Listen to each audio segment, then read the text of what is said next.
welcome back to my kitchen. It is so good to have you here. This is week 4 of our baking and decorating cookies and sweets. And today we are concentrating on sweets, and we're going to learn how to make fudge in this video. I'll make a separate video for the peanut butter balls and the truffles, but let's start tonight with fudge. So we are going to make some yummy fudge. Now, I will warn you, I have made lots of fudge in my life. This is one of the things that my mom always made, and so I've made lots and lots of fudge over the course of all my years, and so I love making fudge, and I've tried several different recipes, and I always go back to this same recipe, and it's the same recipe my mom used, and it is this secret family recipe that's printed on the back of the Kraft Jet-puffed marshmallows. So if you will look on the back of that, it is all, every time I've seen it, it's been back here. And it is the recipe called Fantasy Fudge. And this is the best recipe for fudge. It comes out really good consistency, not too thin, not too thick, and just right. This is the recipe that I absolutely love, is using this Fantasy Fudge recipe. Now, we love fudge around here, so I'm going to make a double batch of this. So I'm going to take everything that's in this recipe and double it to make this one. Now, the couple of things to note before you want to make sure that you have all of your ingredients out and ready, just so that you don't get to the last minute and go, oh no, I don't have enough butter or sugar or whatever it is. So make sure that you check all of your ingredients. So we are using, this is the Kraft Jet-puffed. You can use generic marshmallow cream, but it may or may not have the recipe on the back. So make sure that you are using the correct recipe. And I've got 2 of these. They are 7-ounce jars of this. They do make a bigger jar that you can use for this one. I just got the 2 smaller ones. I also have the recipe calls for for sugar, just plain old sugar, and butter, and we're going to start with cooking the sugar and the butter and the milk. Now let's talk about the milk first, okay? This is canned milk, or what we call evaporated milk. Make sure that it is not sweetened evaporated milk, okay? What we call here in America Eagle brand milk was what most of us have grown up calling it. That's just a brand of the milk that it is, but there's sweetened condensed milk, and then there's just evaporated milk, and we want to use evaporated milk. The recipe calls for a small can, that's a 5-ounce can, but this can is a 12-ounce can, so please don't be confused and add this big can of milk to your fudge, or it will come out really, really thin. I actually did this one time with a group of young people. They did that exact thing, and they used the big can of canned milk instead of the small one, and we ended up using it as icing on a cake because it was so thin it wouldn't set up and make the actual fudge. So make sure that you're using the correct amount of milk. This is a 12-ounce can. The recipe calls for a 5-ounce can. So you're going to just measure out a small amount of that using a measuring cup to make sure you get the exact amount, okay? So let's start our recipe. Let me show you on my stove. I have a nice big stainless steel pot, and that's what I'm going to use to make this one. And I'm also going to use I like to use either a wooden spoon like this, or you can use just as long as it's got a sort of flat bottom on it so that you can scrape the bottom of the pan. This is real easy with this recipe to let the chocolate get stuck to the bottom of the pan, and then it ends up getting burnt or scorched down there. Let me straighten this up. I'm kind of crooked there. Okay, good. So we're going to start off. Our recipe calls for 3 cups of sugar, and then 3/4 of a cup of butter, and a small can of milk, okay? And that's all you're putting in the pan so far. So 3/4 of a cup of sugar, or I'm sorry, 3 cups of sugar, and then this is a 2/3 cup. So that's 2/3, 1 1/3, 2 cups, 2 2/3. And remember, I'm doing a double recipe, so I need 6 cups of sugar. Okay, so that was 2 2/3. Now we've got 3 1/3. 4 cups, 4 2/3, 5 cups, 5 2/3, wait. All right, 6 cups. I sure hope I counted that right and measured it right. Okay, and now I'm going to need 1.5 cups of 1.5 cups of butter. The recipe calls for 3/4. We're doubling that, so this is 1.5 cups of butter, and I use real butter, stick butter, and so that would be each stick is 1/2 cup. So I'm going to use 3 sticks of butter in here. So far, we got a pretty good recipe, right? Sugar, butter. Can't beat that, right? All right, so there's 1. So 3 sticks of butter is 1.5 cups of butter. I do not have the heat on this yet because I do want to I want to get the liquid in there. If I turn the heat on now before I have any liquid in there, I'd end up burning the sugar to the bottom of the pan. Now, be careful and make sure that you have parental supervision for this one because it does get extremely hot. We're going to be cooking this mixture up to a temperature of, what does it say? A temperature of 234 degrees. That is hotter than boiling water. And so if you get it on you, if you splash it on you somehow, it will burn you very badly. So please be careful with this one. Okay, we're going to do 10 ounces of the evaporated milk. Okay, let's see this side, and I need 10 ounces. Okay, so I see where my line is, and I'm gonna just pour it here till I get to 10 ounces and pour it directly on top of our milk, or on top of the sugar. Now you can turn the fire on underneath here. Don't turn it on high, okay? If you turn it on high, again, you're going to scorch everything to the bottom of the pan. So I've got mine on medium, okay? And I'm just going to sit here, and here's the thing, y'all. You got to sit here and stir it.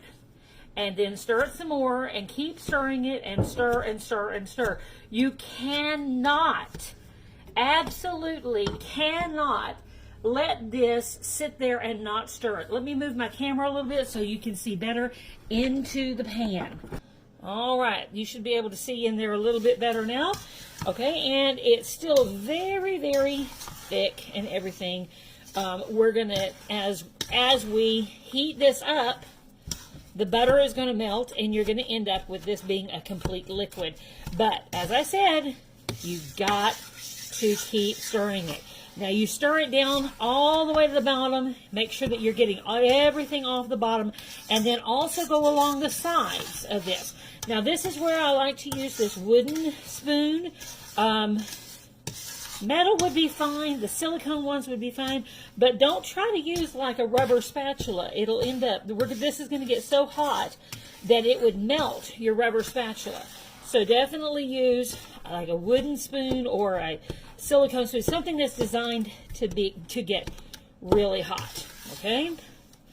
So here we go. We're going to keep on stirring.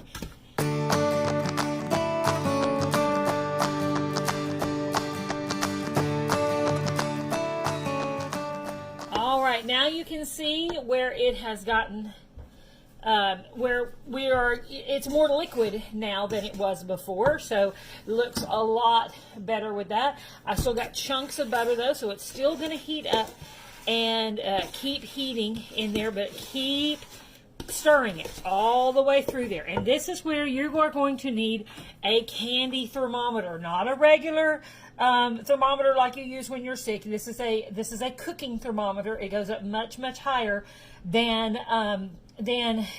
something else would. So we're going to put this here on the side of the pan and then lower it down where it is near the bottom, but you don't want it touching the bottom of the pan. If it touches the bottom of the pan, it won't be an accurate temperature. We want it to get the temperature of the candy, not the temperature of the pan. So be sure and use that. We're going to keep cooking this and letting that butter get melted, and then keep heating it until the whole thing starts to boil. That's when your temperature gauge is really going to come in handy. So let's just keep on heating this up and watch for it to boil.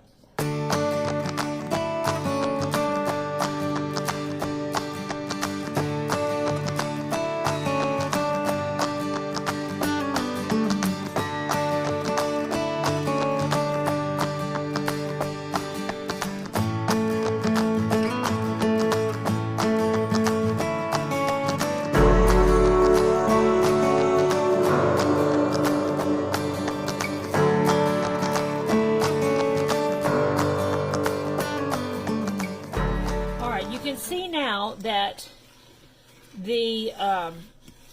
that all the butter is melted, and I'm continuing to stir. It's continuing to heat up, and I'm starting to get a little bit of boiling over towards the edge of the pan. Now this is very important that you keep stirring here, because if you don't keep stirring, it's going to get stuck on the bottom of that pan. So keep stirring here.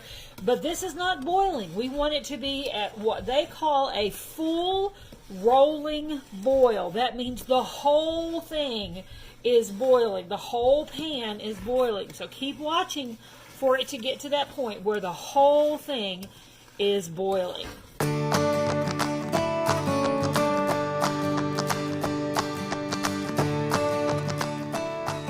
Wait a second and stop stirring it, you can start seeing some bubbles coming up on the side where it's starting to boil.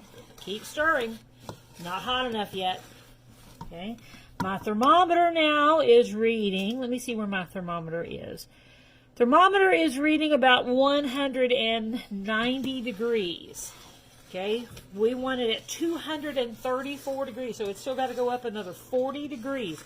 At this point, absolutely do not put your finger in there, okay? It will burn, burn, burn, okay? So do not.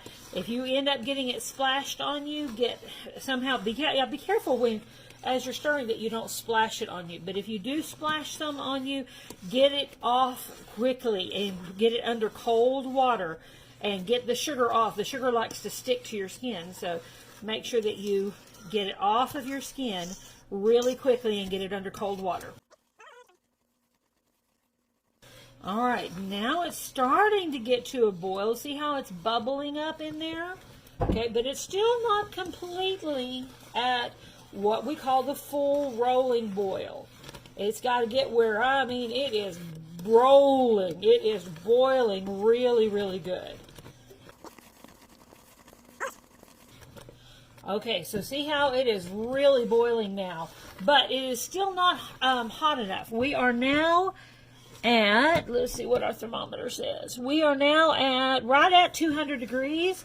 We need to get to 234 degrees for this. Now the recipe, if you don't have a candy thermometer, you can pretty much, once you get to this point, you need to boil it for 4 minutes. You don't want to get it too hot, where if you get it too hot, it's going to be overcooked and it'll end up being very, very brittle. So the fudge itself won't be soft and chewy. It'll get more to the crumbly stage, and it's just not very good. It kind of dries the whole thing out. Okay, so you don't want to go too hot, but you don't want to go too low either. If you have it too low, then you're going to end up with it's too soft and it doesn't set up and it ends up being a big plate of chocolate goo. Okay. All right, our temperature now, oh, it's looking good. We're at about 210. Okay, so we're looking good here.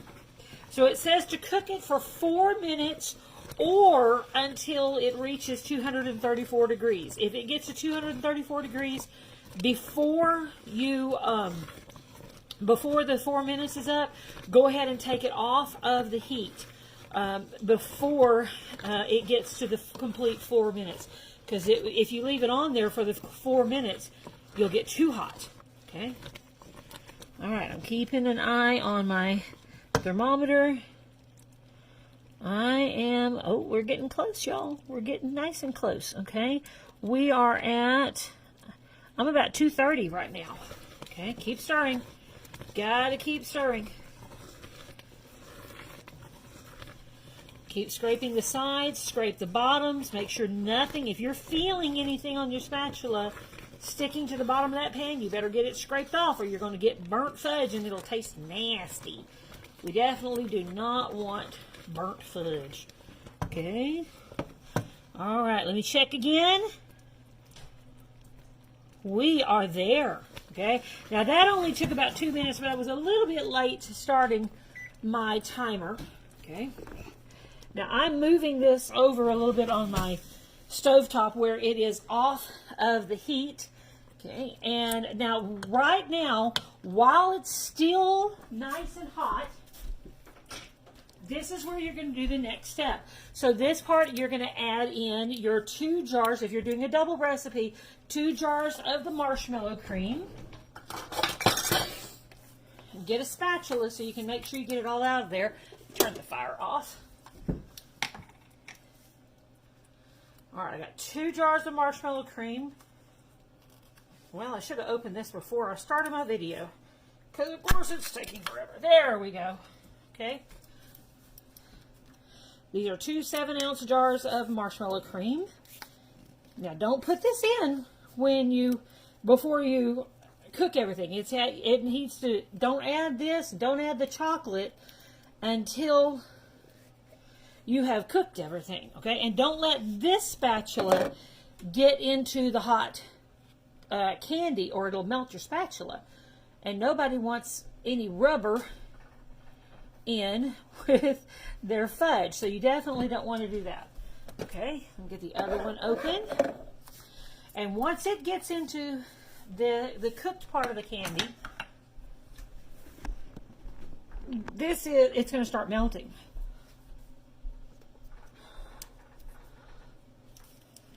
Same thing with the chocolate chips.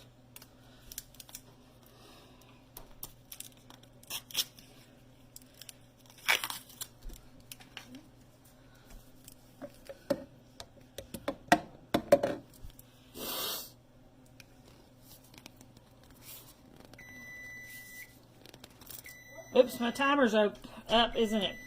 I thought I turned that off. Cancel. Alright, make sure you get all that marshmallow cream out of your jar. Okay, wipe it off with a spatula. Okay. And then we're going to add, it calls for, the recipe actually calls for the baker's semi-sweet chocolate. I just use semi-sweet chocolate chips. And this is a 10-ounce bag. It actually calls for 12 ounces. So I've got 10 ounces here. Open. Come on. Should open that bag a little bit more, huh? Okay. All right, there's 10 ounces of that one.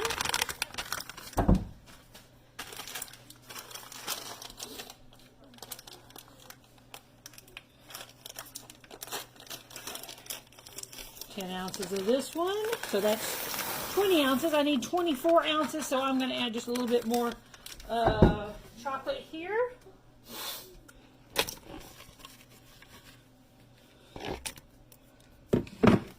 All right, and now it also calls for 1 teaspoon of vanilla. All right, 1 teaspoon.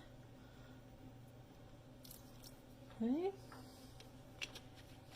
Now, this is where people debate. And there's a huge fight. Should I put nuts in my fudge, or should I not put nuts in my fudge? Some people are absolutely convinced fudge is supposed to have nuts. Some people say, no, fudge is not supposed to have nuts. And then the fight breaks out. However, This is completely up to you. If you want to put nuts in your fudge, put some nuts in your fudge. If you don't want to put nuts in your fudge, don't put nuts in the fudge. The house that I grew up in had 3 big pecan trees, and so we put pecans in everything. The recipe on the jar actually calls for walnuts, but in my house we put pecans in everything.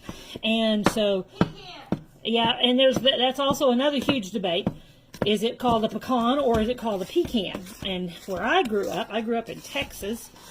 Where I grew up, it's called a pecan. Where I live now in North Carolina, they say it wrong. They say pecan. All right, keep stirring this, and it's getting nice and thick now.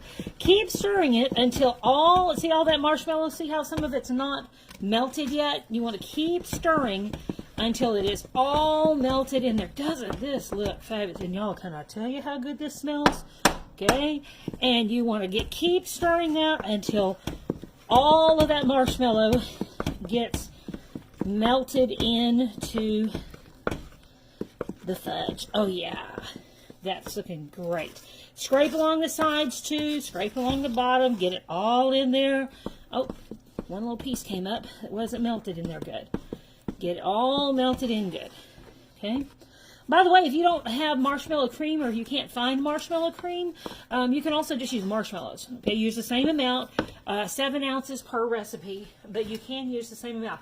Now, this is also a debate here. Some people, when they make their fudge, they put aluminum foil in the bottom of the pan, and then they pour the fudge on top of that. I prefer to just spray the pan. So I have a 9x13 glass pan here. Okay, and I am going to spray the pan with just the cooking spray, Pam, whatever you want to call it. So just some cooking spray, and now I'm going to pour my fudge on here. Becca, come here and help me, please. This is where it's very, very helpful to have another set of hands. Remember that this is extremely hot, so you got to be very careful. And so it really helps to have one person holding the pot and one person scraping it in there. So I'm going to hold the pot, and my daughter's going to come help me scrape it in there. And you want to get as much as you can out of the pan into the square pan. A double recipe fits just right in a 9x13 glass pan. You can use an aluminum pan if you want to, that's fine. Stainless steel, whatever you have. If you're doing a single recipe, it would go into like a 9x9 pan. Okay, looking good.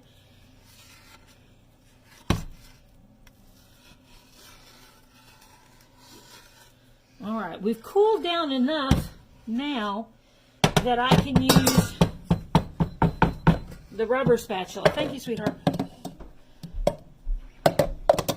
Okay, so we've cooled down enough now that I can use the rubber spatula and get all of it out of the pan without fear of melting the spatula. Whoops. All right. Get it all out of here.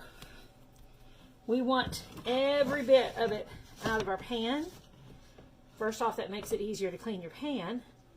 And second, this stuff is too good to waste. Definitely don't want to waste it. Okay. All right, so get all of the fudge out of your pan, and then go back with your spatula and just kind of smooth over the top.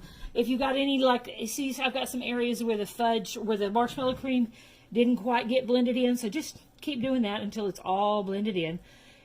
And then smooth over the top. This is when I was making it, if I make it at my mom's house, I put whole pecan halves all the way over it. We used all of our pecans the other day making a pecan pie, so I don't have any pecans to add to it. So this is going to be a no nut fudge, but sometimes you can make it with nuts, okay? You want to let the fudge cool completely, if not overnight, until the whole thing is set up. And if you've cooked it to the correct temperature, it'll be firm but not brittle and crumbly. That's what your goal is, that you want it to be that. If you cook it the right amount of time to the correct temperature, you'll have the perfect consistency fudge, and it is to die for. So good. Cut it into small pieces, like 1-inch squares, because it is pretty rich.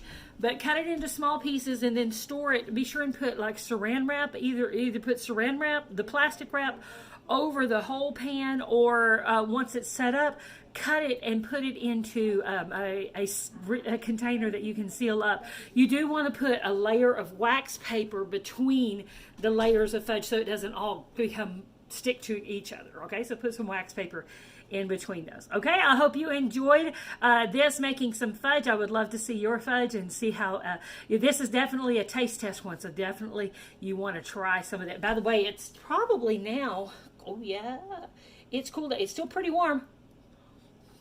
Oh, that's some good stuff. All right, see you in another day or two, and I will give you the video for peanut butter balls and truffles. Bye.